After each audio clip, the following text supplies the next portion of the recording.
Jimmy Butler, he's a very interesting player to me.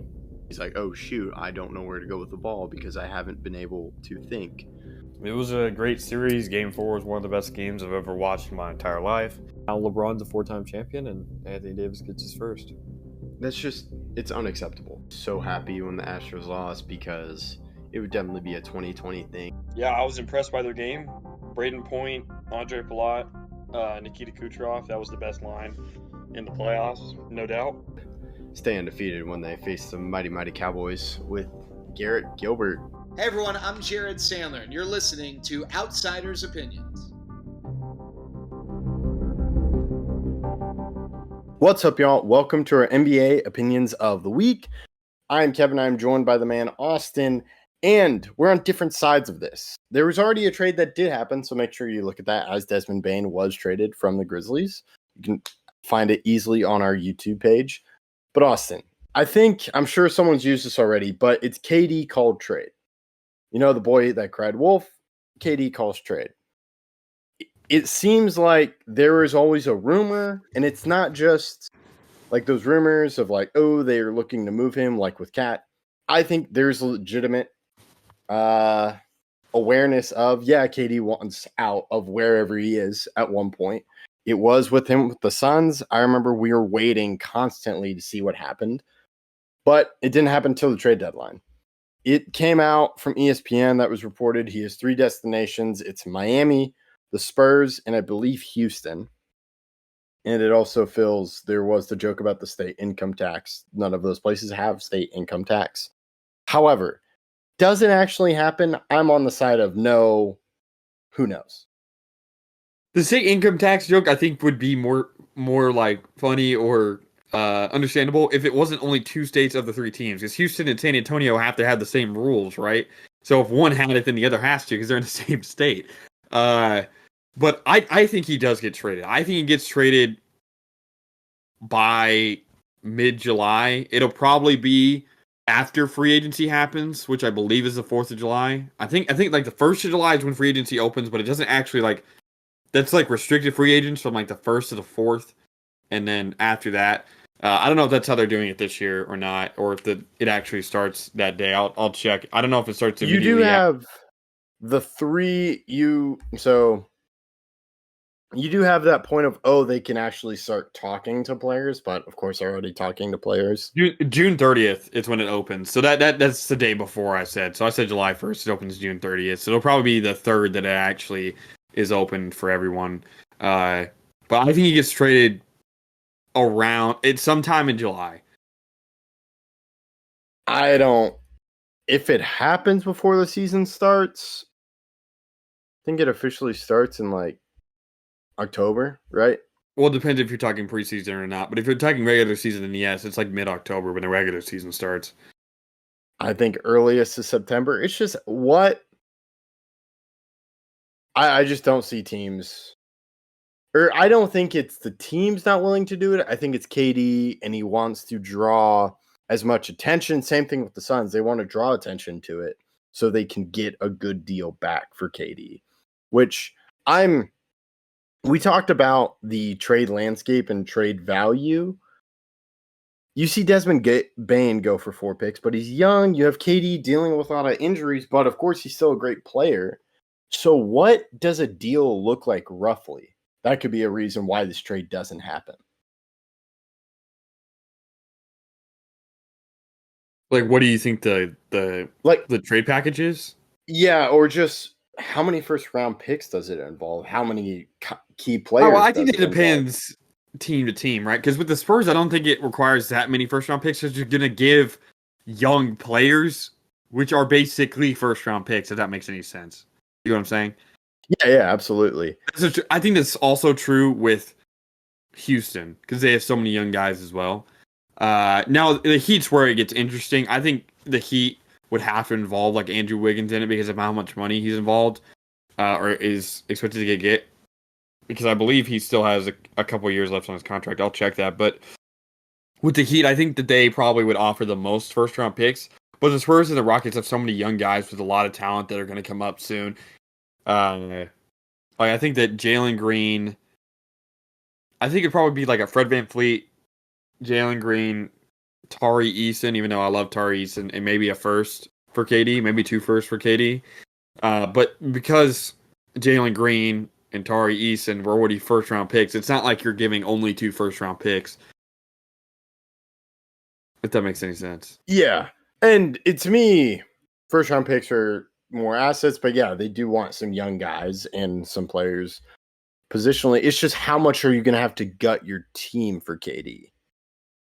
Compared to the last time he was traded was the Brooklyn Nets, and the Suns gutted their team pretty well because they traded Mikal Bridges a lot of picks. And I think there was another. I don't think they traded Cam Johnson. Right? They did. They did. They did in that trade. It was Cam Johnson and Mikal Bridges. Yep. So that to me was a huge gut of their team. And I'm just not sure what his value is. And I think other teams like the Spurs are going to try to go, well, who are we actually, what guys do we have to give up for them? Because I think you want to do it well and you kind of want to be, if you can get KD on a steal by not having to gut your team, given kind of his injury history, that'd be great for these teams, especially for the Spurs. Because let's say you have De'Aaron Fox. I was wondering, does Stephon Castle, does he have to be included in that deal? No, I don't think Stephon Castle does, but if you don't include him, you'd have to include more picks. So that's really where it comes down. Also, looking back at Andrew Wiggins, he has a contract for next year, and he has a player option a year after that. So he does have enough movability to get traded in that deal. But you'd have to trade Keldon Johnson and probably Jeremy Sohan, and if you're not going to include Stephon Castle.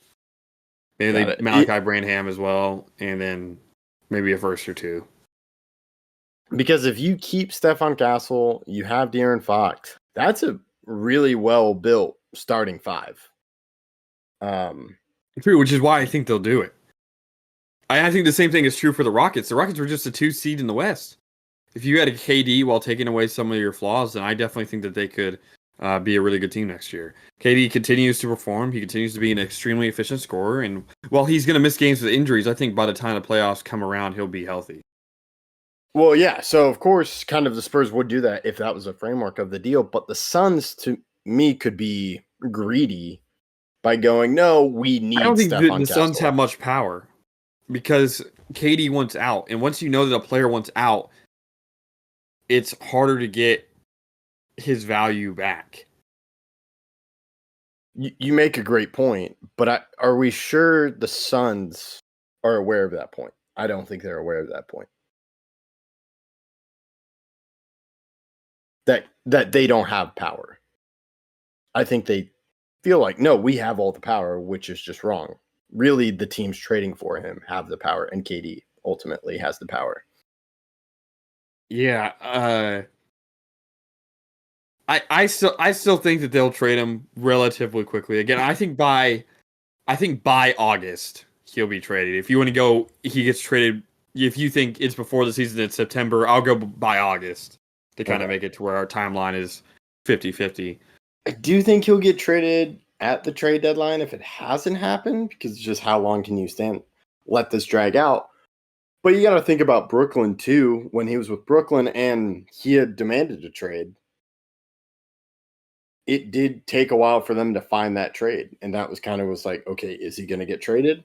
So to me, this is just a thing where there are a lot of moving pieces and things that don't connect, like 2 teams being willing to or being on the same terms of what they have to trade with the other to get KD.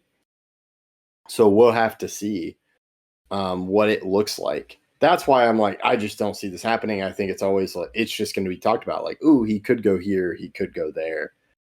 So we'll have to see. Okay. Well, I think part of the reason why it took so long for the Nets to move before was because I think KD's value was higher. Because right now he is, what is it? Is he 37 right now? That would sound about right. But if you go a couple years ago, okay, he's 34, 35. He's He'll be 36. 37. Yeah. Yeah, he'll be 37 before the season starts. So effectively, in NBA terms, he is 37 because by the time he plays another NBA game, he'll be 37. So that's different than the 34 he was a couple years ago, 33, 34 when he was getting traded. And that has a lot substantial more value than the 37-year-old going into next year. So I do think he gets traded by August. We'll see, obviously. I think it could be sooner than later because you want to use, if you could use draft picks in this draft, I don't know why you wouldn't. Yeah, and a thing to think about is he was already on a long contract. Like he had just signed that contract with Brooklyn. This is the final year of his contract, and now he'll be 38 when it lists on Spot Track that season when he gets a contract. So he's looking for a new contract. And I think his value has gone lower because there's not that security, and there's just been more injuries to his resume, we'll say. Yeah, I think that's fair. So I'm curious. Do you think teams are just willing to deal for him and meet the Suns' demands? I think the Suns are going to be a little bit more reasonable than you think, but also teams are going to want to. Because again, if you're the Suns, I don't think you're like, I want the most possible because the fan base is already not happy because of what happened in the Devin Booker era so far. And if they want to compete, they have to get KD off the roster, for better or for worse. And that means that you have to trade him as soon as possible. Because if you can get some high draft picks, right? If you can say, hey, give us the two, or maybe just one of the Spurs first round picks this year, along with some of their younger guys, I think you're building for next year a lot quicker. And you also have the opportunity to talk to free agents and be like, hey, Katie didn't work here, but we're willing to work something out, and we're keeping D-Book, we're keeping these other guys, and we're building for a quick turnaround. But if you wait, then you're kind of dooming yourself for the next 3 years. That's a great point. And it all makes basketball sense. I just don't know if the Suns are in basketball sense mode right now. And so you mentioned mid-July. So you think it's not likely that a trade is made maybe on NBA draft night? Because if I'm the Spurs, I'd be willing to shop that number 2 overall pick for KD and kind of put that together and see if the Suns bite on that.